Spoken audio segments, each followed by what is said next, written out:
Hi everyone, so in this tutorial I'm going to be showing you how to draw a rabbit in graphite. Now for this, like with any portrait, I will always start with the eye first. Now the eyes of this rabbit were really dark. Apart from the bright highlight at the top, there wasn't really a huge amount of detail or tonal variation within the eye. But you'll see here that I'm still building up with multiple layers. It is very tempting to jump in with our darkest pencils first when we've got an element that looks completely black. Now the problem with doing that is you'll get a couple of things happen. One is the surface will go very shiny, and this is something that some artists really don't like. So by building up your layers gradually, you can help to reduce that graphite shine. The other is you can still see here that I've built up a little bit more of that three-dimensional shape because I have added a very subtle mid-tone highlight to the bottom of the eye. That there would have been lost if I had just gone in with a solid black dark layer. So that very rarely is going to be the case. You might have a very dark shadow, but I would still recommend to build up your layers gradually. So when it comes to working on the fur, now I have a few tutorials here on YouTube and I will link one of them in the description below because it's packed full of tips for drawing fur, and with that it's all about a layering process. Now you can see here that I am working with multiple pencils. Some of them look lighter, others look a little bit darker. So typically here I'm going to be working with my H pencils or my HB, and then I build up my values from there. Again, just like when I mentioned with the eye, I don't want to be jumping to my darkest pencils first because I'm going to significantly limit the amount of depth that I can build up in the fur. Now when I create these portraits and the tutorials, I want to be making sure that I am trying to add as much detail as I can, so that if this was a pet portrait commission, I'm showing my Patreon members how to achieve the most out of that medium with the supplies that I use. Now going on to the supplies, the pencils that I'm using here are by Derwent, and the reason that I do like these so much is they do have a bit more of a softer lead. So I do find that they work really well for this kind of layering technique, and they do give a little bit more of that softness. Now of course that is going to vary depending on the pencil technique, and something that I talk about in the Patreon version here is just how sharp your pencil should be depending on the layer that you're working on. Now this is available on my Patreon channel as a complete full-length real-time tutorial, so there are no parts sped up and there are no parts cut out. I cover every single element, and with a voiceover while I'm drawing, there is no parts here that I have really skipped over. This is very in-depth.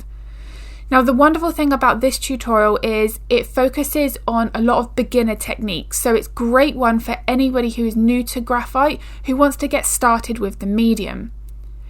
Now with this, most of the body of the rabbit and the front of the chest was out of focus. Only this section of the face here, where I'm currently starting to build up my details, is the only area where I'm building up fur texture. And as my Patreon is also really focused on the pet portrait side of things as well as the wildlife subjects, this is a really good one to start off with if you are considering taking on pet portrait commissions in the near future.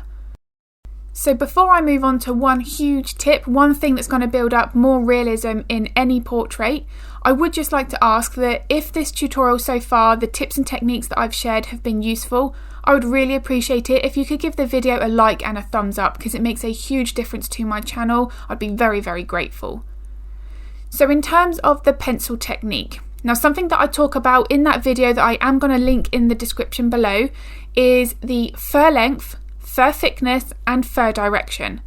Now again, this is something that I pay very close attention to with any medium that I work in. You'll notice here that around by the nose my pencil strokes are significantly shorter. If you compare them here now currently compared to the one up close to the eye, that there is so much shorter than everywhere else, and this is really important. If I were to keep my pencil strokes the same length all over the face, I will make this rabbit look a completely different texture. So I do have to be very aware with how long that pencil is in contact with the paper and at what point I'm easing off of that pressure to shorten that pencil stroke.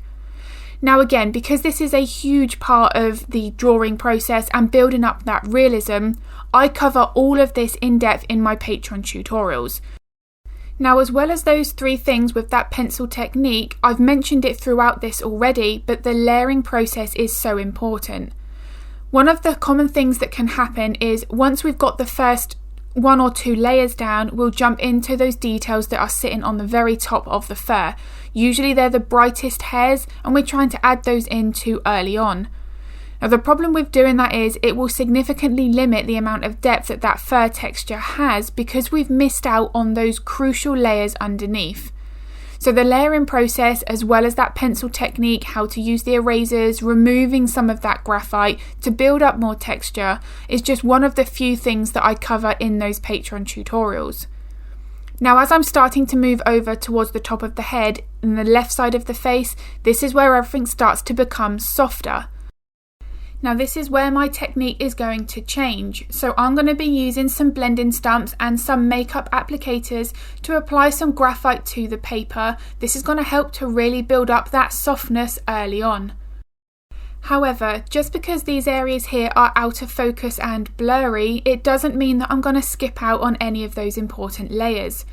This is something that I think would be very easily done because it doesn't have any detail. We sometimes think there that it can be rushed a little bit, even if we're doing it subconsciously. But I make sure that any part of the portrait that I'm working on, it has the amount of layers required for the amount of depth that is needed, because I do really want to try and capture as much photorealism as I possibly can. So now that I've got more of the face in here, you can really see how the change of fur direction helps to build up the shape of the face. Now, this is something that I talk about in every single tutorial here on YouTube because the fur direction plays such an important role. If that fur direction is angled just slightly off, it can really adjust the shape of the face.